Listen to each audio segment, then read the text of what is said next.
महाभारत युद्ध का 17वां दिन समाप्त हो गया था। अर्जुन के हाथों कर्ण वीरगति को प्राप्त हो गए थे। अहंकार के वशीभूत होकर युद्ध के उपरांत अर्जुन भगवान श्री कृष्ण से कहते हैं, हे केशव, बड़ा अभिमान था कर्ण को अपनी धनुर्विद्या पर। वो हमेशा मुझसे बराबरी करने का दुस्साहस करता था, परंतु वह मेरे बराबर तो क्या, मेरे चरणों की धूल के बराबर भी नहीं था। कर्ण जिसका सिर हमेशा अहंकार से उठा रहता था, आज उसी कर्ण का सिर मैंने उसके धड़ से अलग कर दिया है। माधव, आज मैंने कुरुक्षेत्र की उस पावन भूमि पर कर्ण का सारा गर्व, सारा अभिमान और सारा घमंड चूर चूर कर दिया है। केशव, मैंने उस अभिमानी कर्ण को बार बार पराजित किया है, बार बार, हर बार। इस पर कृष्ण ने अर्जुन से कहा, पार्थ, यह सत्य है कि कर्ण को तुमने बार बार पराजित किया है, परंतु इसका अर्थ ये कदापि नहीं कि कर्ण एक श्रेष्ठ योद्धा नहीं था। इस पर अर्जुन ने कहा, माधव, क्या तुम ये कहना चाहते हो कि मैं एक श्रेष्ठ योद्धा नहीं हूँ? क्या मैं सर्वश्रेष्ठ धनुर्धर नहीं हूँ? कृष्ण ने कहा, पार्थ, पितामह भीष्म तुम्हारे बाणों के कारण ही निष्क्रिय हुए थे, ना तो क्या पितामह भीष्म से तुम श्रेष्ठ धनुर्धर हो गए? अर्जुन ने कहा, नहीं माधव, पितामह भीष्म से मैं श्रेष्ठ कभी नहीं हो सकता, परंतु कर्ण से मैं अवश्य श्रेष्ठ हूँ। युद्ध भूमि में तुम भी थे ना माधव? क्या तुमने नहीं देखा कि मैं जब भी कर्ण के रथ पर बाण चलाता था तो मेरे बाणों के प्रहार से कर्ण का रथ 10 कदम पीछे हट जाता था। वहीं जब कर्ण मेरे रथ पर बाण चलाता था तो उसके बाणों के प्रहार से मेरा रथ केवल 2 कदम पीछे हटता था।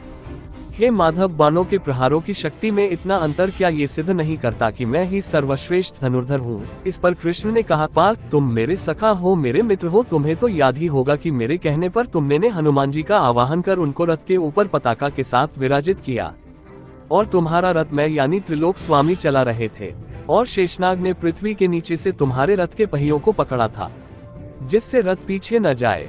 इतना सब कुछ अर्जुन केवल तुम्हारे के रथ की रक्षा के लिए मैंने ने व्यवस्था की थी। तुम तो मुझे पहचानते हो, जानते हो कि मैं त्रिलोकीनाथ हूँ, तो फिर तुम्हारे जिस रथ पर मैं तीनों लोकों का भार लेकर स्वयं बैठा था, क्या उस रथ को कोई अणुमात्र भी पीछे हटा सकता था? कर्ण जब अपने हर प्रहार पर तुम्हारे रथ को केवल 2 कदम और तुम कर्ण के रथ को 10 कदम पीछे हटा देते थे। भगवान कृष्ण मुस्कुराकर बोले, अर्जुन, तुम्हारे रथ की रक्षा के लिए ध्वज पर स्वयं हनुमान जी, पहियों पर शेषनाग और सारथी के रूप में मैं स्वयं नारायण विराजमान था। इस सब के बावजूद कर्ण के प्रहार से अगर ये रथ एक हाथ भी खिसकता था तो मानना ही पड़ेगा कि कर्ण में अद्भुत पराक्रम था। ऐसे में उसकी प्रशंसा तो बनती ही है।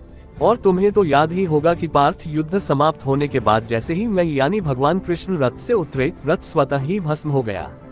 तुम्हें याद है ना, महाभारत युद्ध समाप्ति के बाद तुमने मुझसे कहा, पहले आप उतरिए, मैं बाद में उतरता हूँ। इस पर मैं बोला, नहीं अर्जुन, पहले तुम उतरो। और मेरे आदेशानुसार अर्जुन तुम रथ से उतर गए थे और थोड़ी देर बाद जब शेषनाग पाताल लोक चले गए, हनुमान जी भी उतरकर तुरंत अंतर्ध्यान हो गए और मैं भी रथ से उतर गया। तभी मेरे रथ से उतारते ही मैं तुमको, अर्जुन को कुछ दूर ले गया था और इतने में ही अर्जुन तुम्हारा रथ तेज अग्नि की लपटों से धुआं धुआं कर जलने लगा था और तुम अर्जुन बड़े हैरान हुए थे और मुझसे से पूछा था कि हे भगवान, ये क्या हुआ? तो उसका जवाब मैं अभी बता रहा हूँ। कृष्ण बोले, हे अर्जुन, ये रथ तो भीष्म पितामह, द्रोणाचार्य और कर्ण के दिव्यास्त्रों के वार से बहुत पहले ही जल गया था, क्योंकि पताका लिए हनुमान जी और मैं स्वयं रथ पर बैठा था, इसलिए ये रथ मेरे संकल्प से चल रहा था। अब जबकि तुम्हारा काम पूरा हो चुका था तब मैंने उसे छोड़ दिया, इसलिए तब ये रथ भस्म हो गया। तक अर्जुन बहुत हैरान हुआ और बोला, इसका मतलब वो कर्ण के प्रहार से कब का भस्म हो चुका था, पर नारायण विराजे थे इसलिए चलता रहा। श्री कृष्ण बोले, हाँ पार्थ, तो तुम ही निर्णय लो, किसके बाणों में अधिक शक्ति थी? भगवान कृष्ण की यह बातें सुनकर अर्जुन आश्चर्य में पड़ गए। भगवान ने आगे कहा, हे पार्थ, इतना ही नहीं, कर्ण का वध भी तुमने नहीं किया, बल्कि भार्गव परशुराम जी के श्राप ने किया था। कर्ण के वध के लिए तो तुम केवल एक माध्यम बन गए थे। अर्जुन ने आश्चर्य से पूछा, क्या भगवान परशुराम जी ने कर्ण को श्राप दिया था?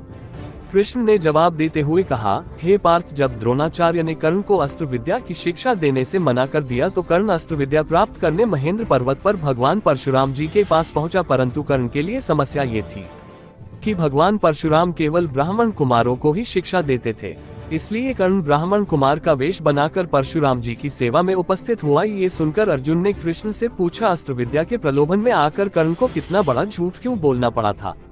माधव, इस पर कृष्ण ने कहा, नहीं पार्थ, अस्त्र विद्या के प्रलोभन में आकर नहीं, बल्कि तुम्हारी दुश्मनी में उसने इस झूठ का सहारा लिया था। वह हमेशा तुम्हें अपना प्रतिद्वंदी समझता था। इसलिए द्रोणाचार्य से शिक्षा लेकर जब तुम अस्त्र शस्त्र में संपन्न हुए तो तुम्हारा सामना करने की क्षमता प्राप्त करने के लिए कर्ण ने भगवान परशुराम जी से विद्या प्राप्त की। हे पार्थ, कर्ण ने गुरु की इतनी सेवा की कि परशुराम जी ने एक एक करके कर्ण को समस्त दिव्यास्त्रों की विद्या प्रदान की। एक दिन परशुराम जी कर्ण की गोद में सिर रखकर सो रहे थे। उसी समय एक भयानक रक्त पिपासु कीड़ा कर्ण को काट लेता है।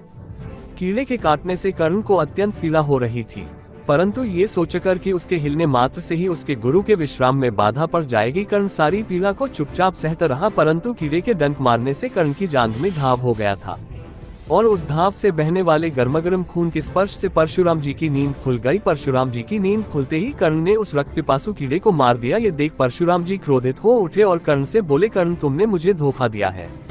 तुम ब्राह्मण नहीं हो, अवश्य ही तुम किसी उच्च क्षत्रिय परिवार से हो, किसी राजवंश से हो। जो मनुष्य एक कीड़े को इतनी निर्दयता से मार सकता है वह ब्राह्मण कैसे हो सकता है?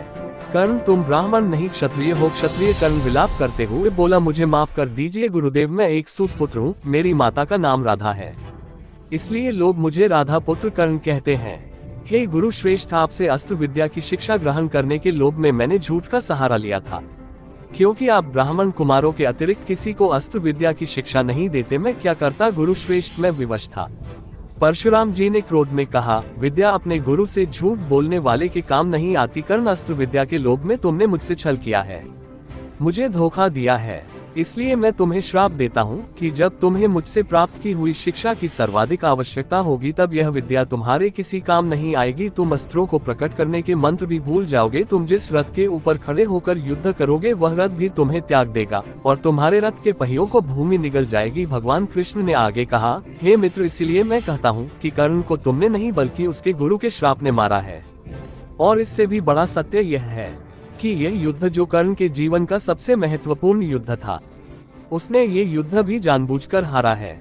इस पर अर्जुन ने आश्चर्यचकित होकर कृष्ण से पूछा, ये युद्ध जानबूझकर हारा है, यह क्या कह रहे हो माधव? कृष्ण ने कहा, हाँ पार्थ, तुम नहीं जानते, जब कर्ण कौरवों के सेनापति बने तो मैं उससे मिलने उसके शिविर में गया। मैंने उसे अधर्म का साथ छोड़कर पांडवों की ओर से लड़ने के लिए कहा था, परंतु कर्ण ने कहा कि भले ही दुर्योधन अधर्मी हो फिर भी वह मेरा मित्र है और दुर्योधन से मित्रता निभाना उसका प्रथम धर्म है, इसलिए वह प्राण त्याग देगा परंतु अपने मित्र दुर्योधन को धोखा नहीं देगा। और वही कर्ण ने किया भी, अधर्मी दुर्योधन से मित्रता भी निभाए और महाभारत के युद्ध में अपने प्राण त्याग कर धर्म की विजय का मार्ग भी प्रशस्त किया है। मित्र, तुमने कभी कर्ण को समझा ही नहीं, तुमने कर्ण के अंतर्मन में कभी झांक कर ही नहीं देखा। कर्ण एक महान आत्मा थी।